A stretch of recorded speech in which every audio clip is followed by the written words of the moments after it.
Saya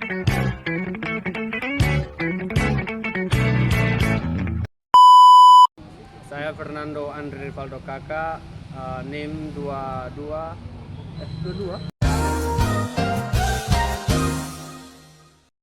Assalamualaikum warahmatullahi wabarakatuh. Kami dari kelompok 4, kami akan membawakan materi tentang limbah.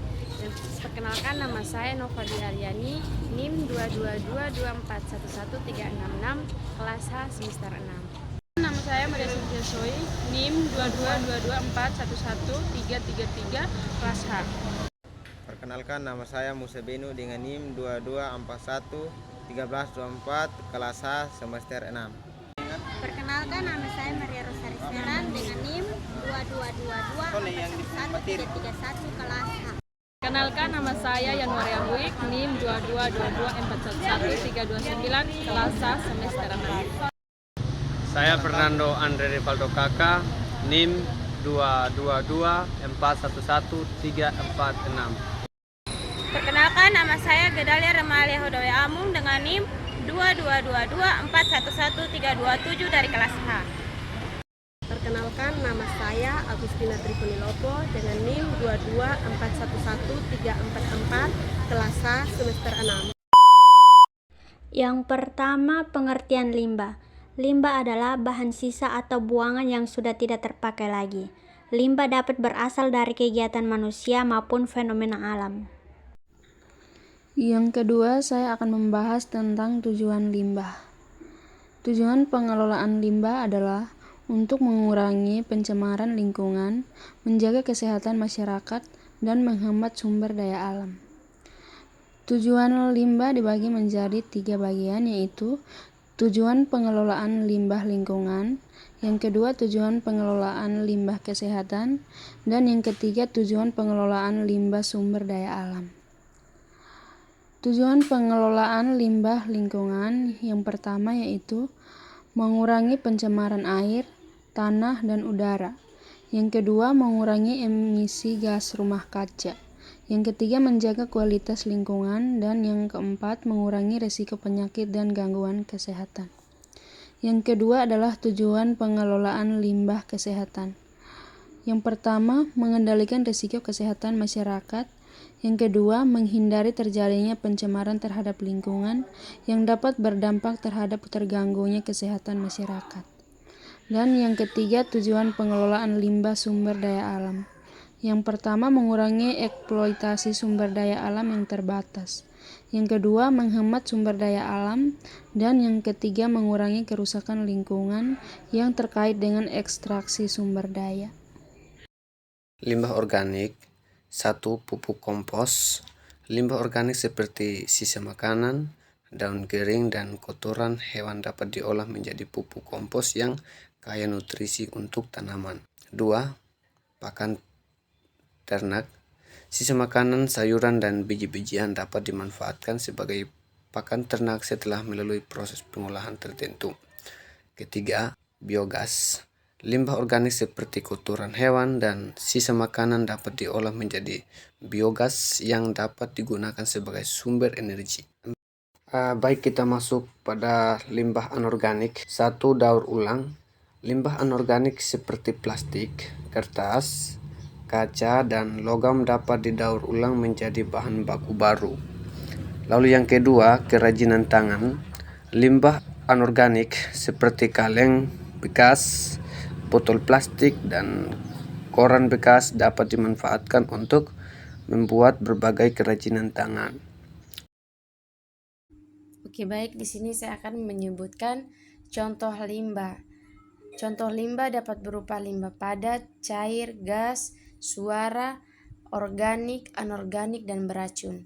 Contoh limbah padat seperti kertas bekas, kardus, bungkus makanan, pecahan kaca, keramik, dan porselen, serbuk kayu, serbuk besi, kain, sampah dapur seperti sisa sayuran, kulit buah, dan ampas kelapa, sampah plastik seperti botol, kantong, dan wadah makanan, sampah logam seperti kaleng, bekas alat elektronik, dan kabel.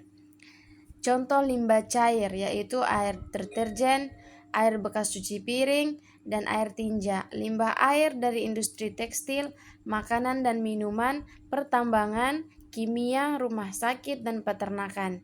Cairan buangan yang tercampur atau terlarut dalam air seperti sisa deterjen dan cairan rembesan.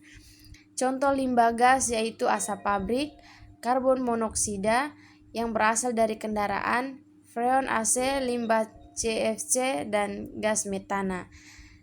Sedangkan contoh limbah organik yaitu dedaunan, kulit telur, kulit pohon, kotoran hewan, kotoran manusia, sisa-sisa sayuran dan tulang hewan, sampah makanan kertas, dan kardus. Dampak positif limbah. 1. Mendaur ulang. Limbah dapat didaur ulang menjadi produk baru seperti kertas, plastik, atau logam. 2. Mengurangi eksploitasi sumber daya alam. Dengan mendaur ulang, kita dapat mengurangi penggunaan sumber daya alam baru. 3. Meningkatkan pendapatan.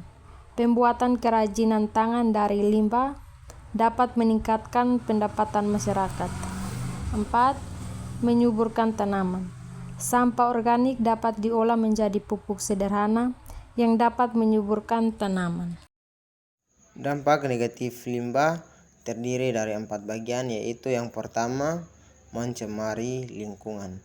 Limbah yang dibuang sembarangan dapat mencemari tanah, air, dan udara. Yang kedua, membahayakan kesehatan. Limbah yang dapat mengandung bahan berbahaya seperti logam berat, bahan radioaktif, dan bahan kimia. Yang ketiga, merusak ekosistem. Limbah dapat merusak ekosistem perairan dan mengganggu kehidupan laut. Yang keempat atau yang terakhir, memperparah pemanasan global.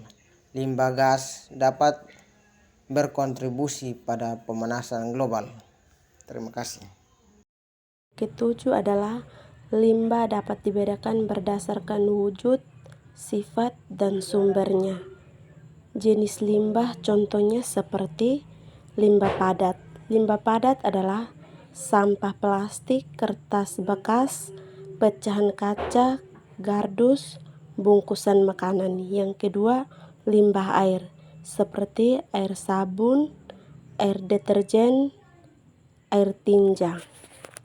Yang ketiga, limbah gas, sepertinya gas buang kendaraan, gas buang industri, emisi, dan pembangkitan listrik. Yang keempat, limbah organik. Limbah organik terdiri dari sisa makanan, kotoran hewan, buah dan sayuran. Yang kelima, limbah anorganik sepertinya plastik, kabel, bubur semen, dan besi. Yang keenam adalah limbah B3. B3 adalah bahan berbahaya dan beracun seperti obat nyamuk, oli, baterai kering, pemutih, semer sepatu. Limbah berdasarnya sumbernya adalah limbah ruang tangan, limbah industri, limbah pertanian, limbah medis, limbah pertambangan, limbah pariwisata. Limbah dapat memiliki berbagai karakteristik, yaitu yang pertama, fisik. Limbah dapat berupa padat, cair, atau gas. Yang kedua, kimia. Limbah dapat bersifat organik atau anorganik. Yang ketiga, biologi. Limbah dapat mengandung mikroorganisme atau bahan organik. Yang keempat, dampak. Limbah dapat berdampak jangka panjang dan luas.